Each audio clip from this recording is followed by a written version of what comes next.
Jumpa lagi sobat, melanjutkan kisah Nogososro dan Sabu Inten karya S.H. Mintarja. Selamat menikmati, salam sejahtera dan bahagia untuk Anda sekeluarga.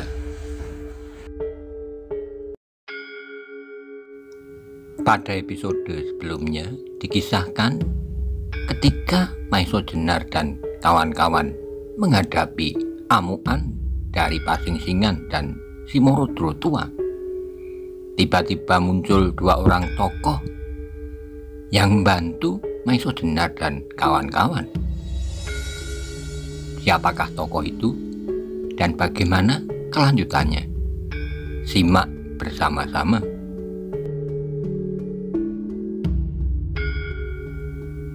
Karena itu hatinya lambat laun menjadi kecil pula. Ia masih mempunyai banyak pekerjaan yang harus diselesaikan. Apabila ia sampai dilibat oleh lawannya sehingga ia benar-benar dibinasakan, maka segala rencananya akan pudar. Bagaimanapun, seperti juga Pasingsingan, ia berkeinginan melihat muridnya, bahkan anaknya sendiri, menjadi orang yang berkekuasaan besar. Itulah sebabnya ia bekerja mati-matian untuk mendapatkan keris-keris Kiai Nogososro dan Sabu Inten dengan sekutunya Pasingsingan. Meskipun ia sadar bahwa kemudian Pasingsingan pasti akan mengusahakan agar keris itu dapat dimiliki oleh murid kesayangannya, Lowoijo. Karena itu baik Simorodro maupun Pasingsingan merasa bahwa bagaimanapun mereka tak akan mampu untuk mengalahkan lawannya. Ia tidak berani memerintahkan kepada Lowoijo dan kawan-kawannya untuk ikut serta dalam pertempuran itu, sebab bahayanya akan besar sekali apabila mereka sampai tersentuh kesaktian ilmu lawannya. Apalagi dengan demikian, Maiso Jenar dan kawan-kawannya pasti tidak akan tinggal diam. Karena itu jalan yang sebaik-baiknya selagi masih berkesempatan adalah menarik diri. Mendapat keputusan itu, maka segera terdengarlah suara tertawa Pasingsingan yang mengerikan. Suara itu bergetar di antara gerak-geraknya yang semakin terdesak itu. Maiso Jenar dan kawan-kawannya terkejut mendengar suara Pasingsingan yang seolah-olah mendapat suatu kemenangan yang gemilang. Tetapi sebenarnya suara itu adalah suatu pertanda kepada Lowoijo dan anak buahnya untuk segera menghindarkan diri. Karena itu betapa kecut hati Lowoijo beserta anak buahnya melihat suatu kenyataan bahwa Pasingsingan yang diagung-agungkan itu tidak dapat mengatasi lawan-lawannya. Maka tidak perlu diulangi lagi.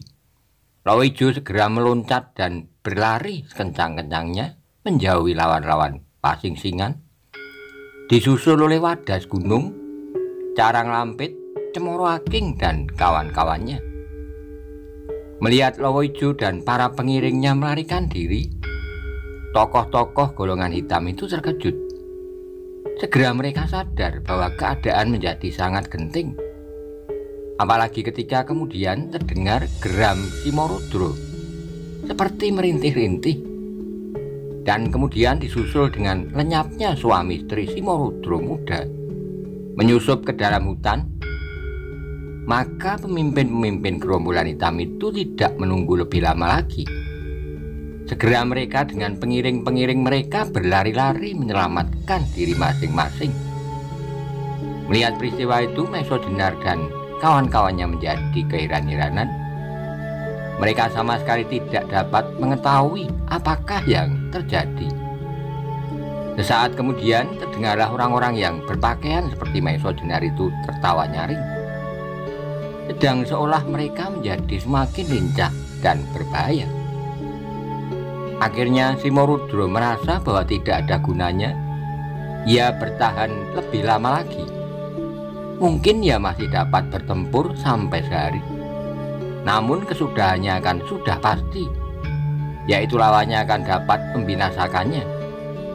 Karena itu dengan mengaum hebat, ia melompat undur, dan setelah itu dengan kecepatan yang mungkin dicapainya, ia berusaha untuk menyelamatkan diri.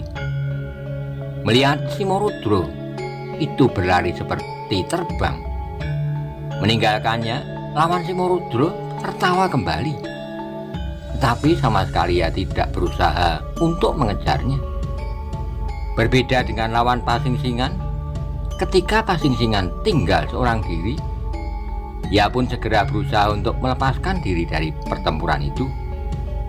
Namun lawannya sama sekali tidak memberi kesempatan. Bahkan akhirnya dengan mengerahkan segenap tenaganya, lahir dan batin, dilambari dengan ilmu Nogo Angkoso, lawan Pasingsingan itu berhasil melibat tubuh Pasingsingan dengan gerak-geraknya yang mirip dengan gerak ular, tetapi yang kadang-kadang seperti seekor burung Raja Wali yang meniup menyambar-nyambar. Mengalami peristiwa itu, Pasingsingan menjadi bingung. Keringat dinginnya mengalir membasahi jubah abu-abunya.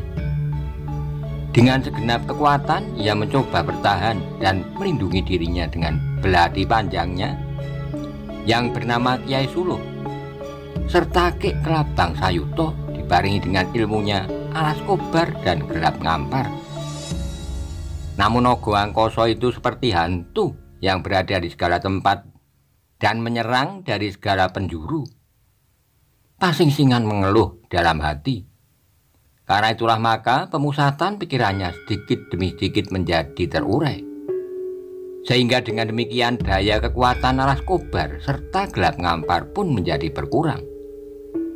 Dalam keadaan yang demikian, tiba-tiba terasalah udara dingin sedingin air embun membelit seluruh bagian tubuhnya, dibarengi dengan suatu teriakan dahsyat seperti teriakan burung Raja Wali yang sedang marah. Terasalah pundaknya dicengkam oleh tangan yang kuat seperti baja. Dengan cepat ia menggerakkan pisau panjangnya, tapi sama sekali tak mengenai sesuatu.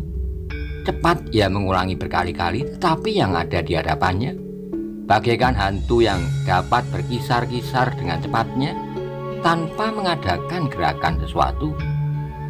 Bahkan akhirnya tangan yang sekuat baja itu berhasil menangkap tangannya dan dipilihnya ke belakang. Pasingsingan merasakan suatu keanehan membersit di dalam dadanya, bahwa di dunia ini ada kekuatan seperti itu yang sama sekali tak diduganya semula. Sebenarnya ia sendiri merasakan bahwa ilmunya tidak usah terlalu jauh kalah dari ilmu lawannya. Hanya kekuatan orang itu agaknya yang luar biasa. Dengan mengerahkan segenap kekuatan yang terakhir, Pasingsingan mencoba untuk melepaskan diri. Namun orang itu agaknya mengerahkan segenap kesaktiannya pula untuk dapat tetap menguasai Pasingsingan. Maiso Jenar dan kawan-kawannya melihat kejadian itu dengan jantung yang berdegupan hebat. Meskipun mereka agak terguncang perasaan, namun timbul pula kebanggaan serta ketentraman diri. Mereka menyaksikan bahwa akhirnya Pasingsingan dapat dikalahkan. Tiba-tiba dalam keremangan cahaya bulan, mereka melihat tangan orang yang menangkap Pasingsingan itu bergerak cepat sekali, sehingga dalam sekejap di tangan itu telah berkilat-kilat cahaya sebuah keris yang agaknya tidak kalah hebatnya dari pisau belati panjang Pasingsingan. Dengan penuh bernafsu, orang yang berpakaian mirip Maiso Jenar itu mengayunkan kerisnya untuk menembus dada Pasingsingan. Tapi kembali Maiso Jenar dan kawan-kawannya dikejutkan oleh bayangan yang melontar ke arah mereka yang sedang bertempur itu. Ia adalah orang yang satu lagi yang berpakaian mirip Maiso Jenar yang tadi bertempur dengan Simorudro. Dengan cekatan ia menangkap tangan kawannya yang memegang keris yang hampir saja memusnahkan orang yang memakai kedok jelek berjubah abu-abu dan menamakan diri Pasingsingan. Orang itu agaknya terkejut sehingga pegangannya mengendor Kesempatan ini agaknya dapat dipergunakan Pasing Singan dengan baik. Cepat ia berusaha membebaskan diri dan dalam sekejap tampaklah ia seperti terbang berlari, menyusup ke dalam hutan. Jubahnya yang abu-abu melambai-lambai ditiup angin malam. Namun hanya sesaat, karena saat kemudian ia telah lenyap di telan lebatnya hutan. Orang yang memegang keris yang hampir saja menyobek dada Pasing Singan itu memandang kawannya dengan mata yang bertanya-tanya. Rupa-rupanya ia menjadi sangat kecewa. Katanya, "Kakang, kenapa Kakang menahan aku pada saat Pasing Singan sudah diambang maut?" Kawan orang itu menarik napas panjang. Perlahan-lahan ia melangkah maju. Matanya yang sayu dilemparkan ke arah purnama yang dengan tenangnya mengambang di langit yang bersih. Hanya kadang-kadang saja nampak beterbangan kelelawar-kelelawar yang sedang mencari mangsa. "Adi," terdengarlah orang itu berkata, "entahlah apa sebabnya, aku tidak dapat membiarkan Pasing Singan itu terbunuh. Mungkin masanya memang belum sampai. Masihkah Kakang ingin melihat kejahatan-kejahatan berikutnya yang akan dilakukan oleh Pasing Singan?" desak yang lain. "Tentu tidak, Adi," jawabnya. "Tapi apakah kata Bopo Guru nanti atas kematian Pasing Singan? Sebab bagaimanapun juga ia adalah muridnya pula. Apalagi sebenarnya letak kesalahan yang menyebabkan segala kejadian ini adalah aku sendiri. Kalau terjadi kejahatan-kejahatan, maka sebenarnya semuanya itu bersumber pada diriku. Bersumber pada pemuasan nafsu yang tiada mengenal batas. Karena itulah maka hukuman yang sepantasnya adalah dibebankan kepadaku. Kau terlalu perasa, Kakang. Kalau suatu kota tenggelam dilanda banjir, bukanlah mata air yang harus memikul beban kesalahannya. Sebab dari mata air itulah sawah-sawah mendapat air, serta kepentingan-kepentingan lain yang berguna.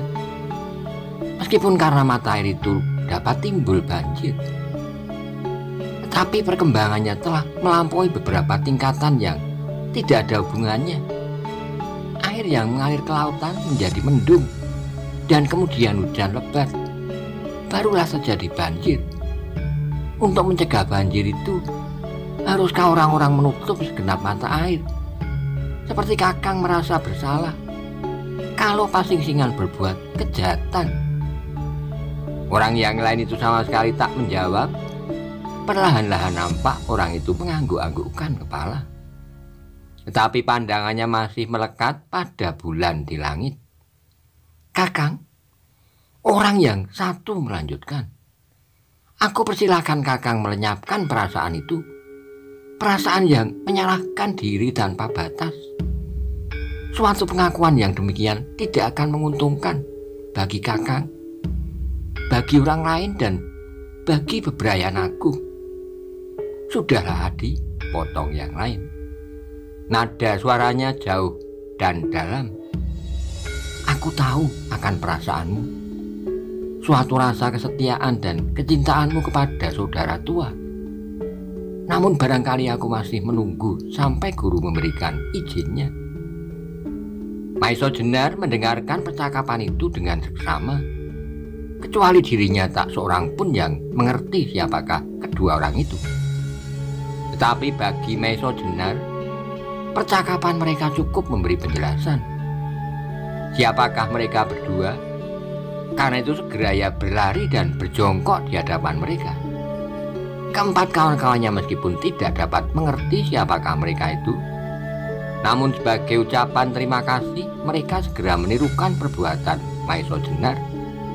"Paman," kata Maiso Jenar, "perkenankanlah aku mengucapkan beribu-ribu terima kasih atas pertolongan Paman Paniling dan Paman Darbo."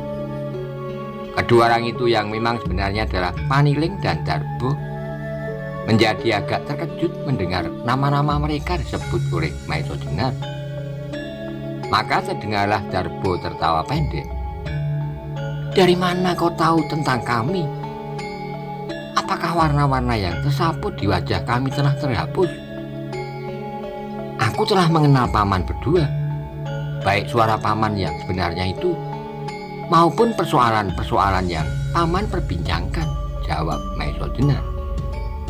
Memang otakmu cemerlang seperti matahari musim kemarau, sahut Darbo sambil tertawa kembali. Bukankah begitu, Kakang? Sambungnya kepada Paniling. Paniling mengangguk-anggukkan kepalanya. Aku sudah mengira kalau kau akan berbuat itu, mengintip musyawarah orang-orang dari golongan hitam. Sadar atau tidak sadar, kau telah bermain-main api kembali. Karena itulah kami datang kemari. Beberapa waktu yang lampau aku telah memperingatkan agar kau berhati-hati menghadapi orang-orang dari golongan hitam itu. Hampir saja kau binasa pada saat kau dikerubut oleh tokoh-tokoh hitam itu.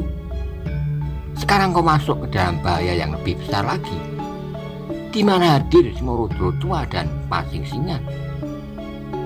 Maisa Jenar sama sekali tidak menjawab. Ia menundukkan kepalanya dalam-dalam.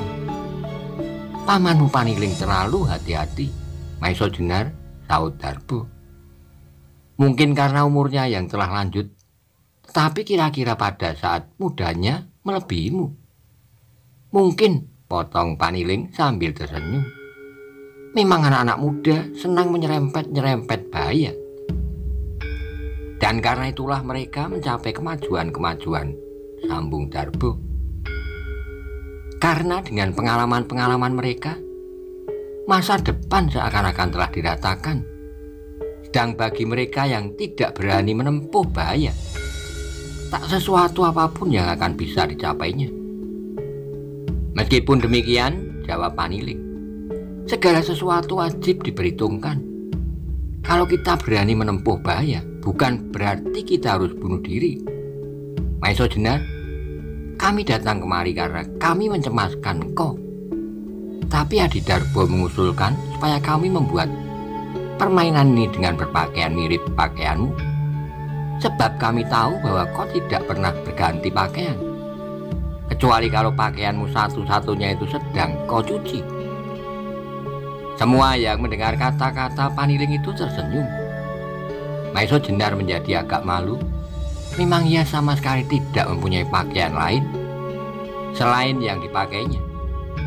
Kalau pakaian itu dicuci, terpaksa ia menunggu sampai kering. Maksudku, sahut Darbo, salah seorang di antara kami yang mungkin dapat berbuat sesuatu mewakilimu. Dengan demikian tak seorang pun berani merendahkan kau lagi.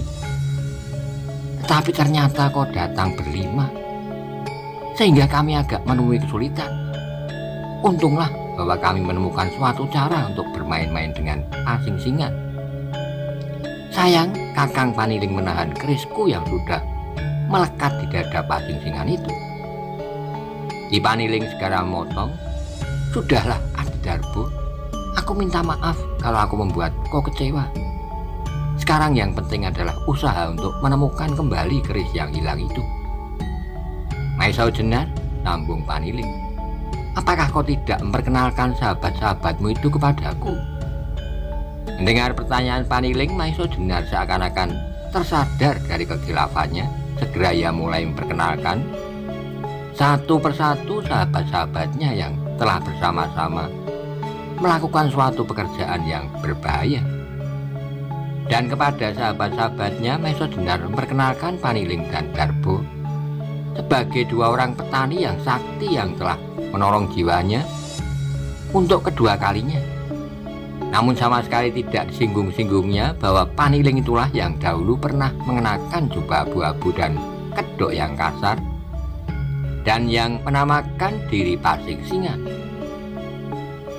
Setelah mereka saling memperkenalkan diri, maka berkatalah Paniling, Maisa Jenar, aku kira kerjaku untuk kali ini sudah selesai.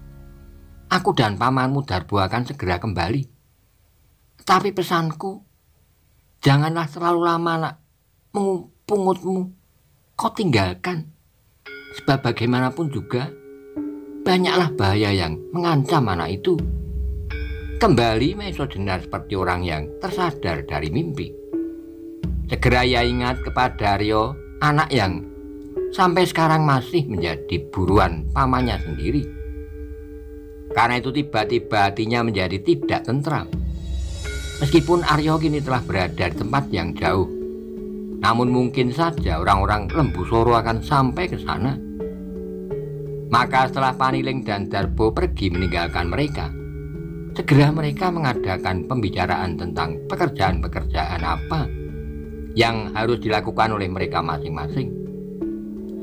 Gajah Alit dan Paningrong harus segera kembali ke Demak untuk melaporkan segala kejadian di tepi rawa Pening itu, melaporkan tentang kebenaran laporan mengenai adanya golongan hitam yang kuat dan berbahaya bagi ketentraman negara.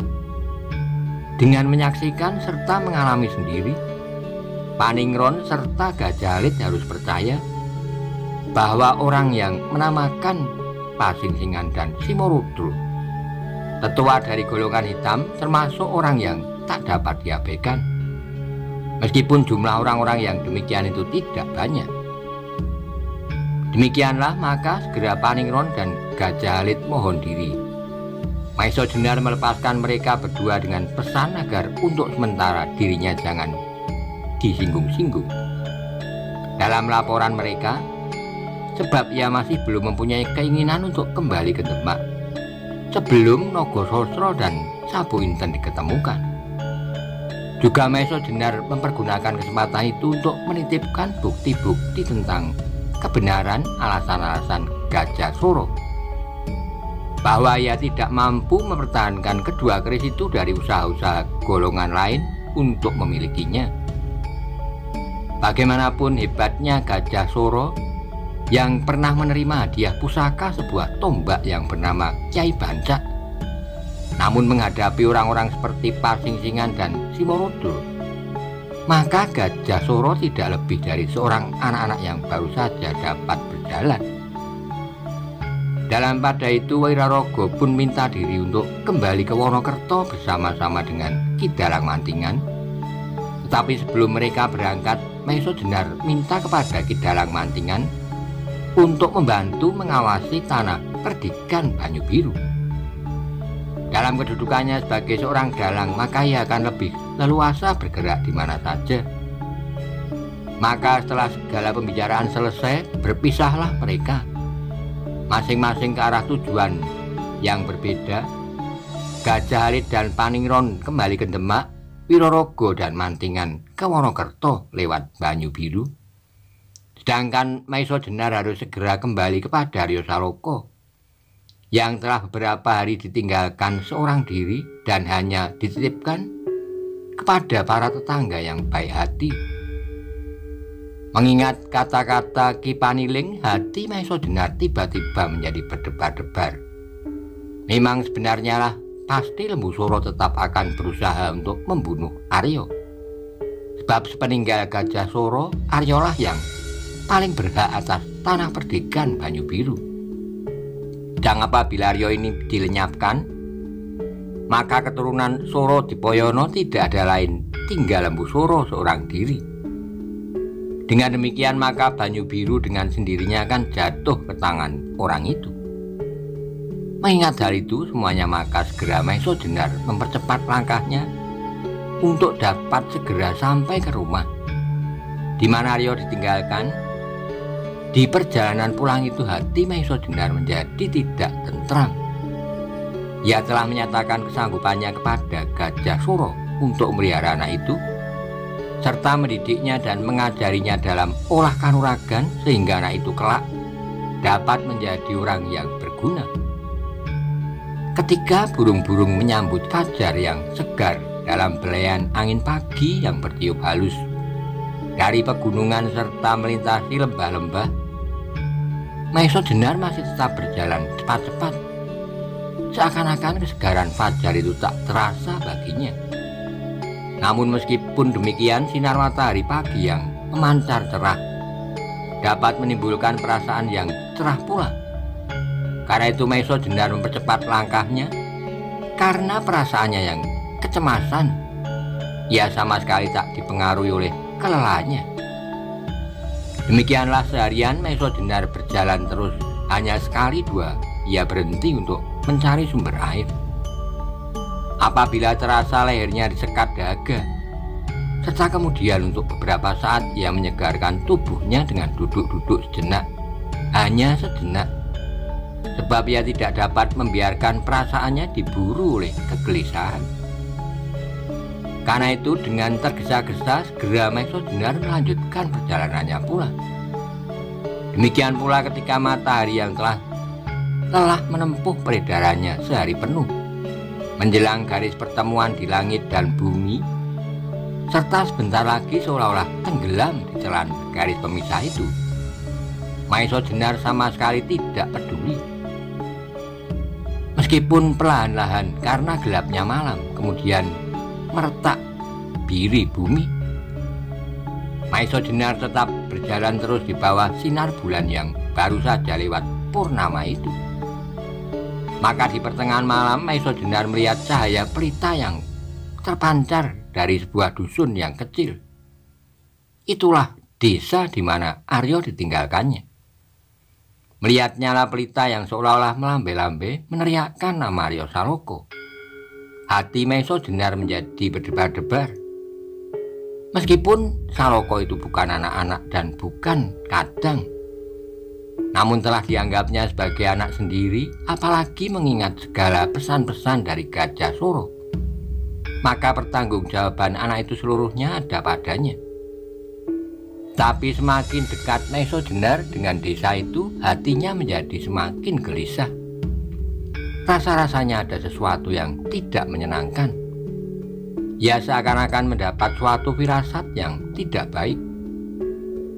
Demikianlah dengan gelisah dan setengah berlari, Maiso Jenar memasuki desanya yang kecil, yang biasanya selalu diliputi oleh suasana tentram dan damai. Tapi pada malam itu nampaklah beberapa kesibukan yang aneh. Dari jarak yang semakin dekat, Maiso Jenar melihat beberapa orang berjalan cepat-cepat dengan membawa obor, dan yang lebih mengejutkan lagi, mereka menuju ke sebuah gubuk kecil di sudut desa itu. Itulah rumah yang dibangunnya serta ditinggalinya bersama-sama dengan Aryo. Dengan berlari-lari kecil, Maiso Jenar melintas pematang untuk segera dapat sampai ke rumahnya. Demikian ia sampai ke ambang pintu. Demikianlah semua mata memandangnya dengan keheranan, seolah-olah tidak sewajarnya lah kalau ia datang pada malam itu. Baru saat kemudian seorang di antara mereka dapat menguasai dirinya. "Anak Mas, Maiso Jenar, marilah duduk dahulu," katanya. Hati Maiso Jenar sama sekali tidak enak mendengar kata-kata itu. Kata-kata yang mengandung perasaan yang iba. Apalagi ketika ia memandangi setiap wajah yang berada di dalam rumah itu, Aryo Saloko tidak ada. Sekali lagi ia meneliti setiap orang yang berada di dalam ruangan gubuknya. Namun Aryo Saloko tetap tidak nampak. Tiba-tiba berdesirilah jantung di dalam dada. Dan dengan suara yang bergetar ia bertanya, "Di manakah anakku, Aryo Saloko?"